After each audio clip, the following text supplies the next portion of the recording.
Қайырлы күн, қалайсыздар? Бүгін біз үнді мантысын жасаймыз.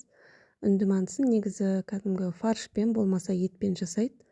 Бірақ біз тауық етімен жасаймыз, өйткені балалар тауық етімен жасалған тамақ жақсы көреді. Бұл тамаққа өздеріңіздің қалауларыңыз бойынша көкөністерді қосып, майдалап турап жасай берсеңіздер болады. Мен енді қолда бар баклажан болгарскийді қосып жасадым. Керектеріңізше дәмдеуіштеріңізді қосасыздар.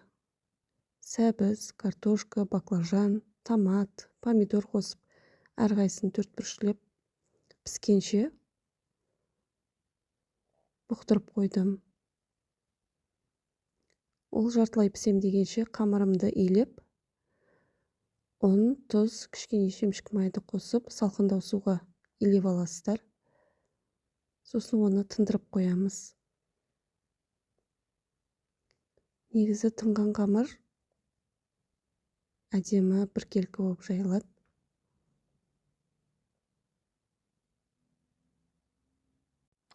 Арасында подливымызды араластырып, картошкамызды салып, 2 кесе суымызды құйып, газдың астын басып, піскенше бұқтырып қоямыз.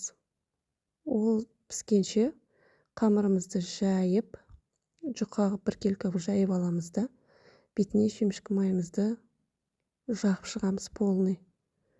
Сосын төрт бұрыштап кесіп, қазанымыздың бетіне майын астына қаратып, бір-бірінің үстіне салып, қамырды жайып аламыз, салып, пістіріп аламыз.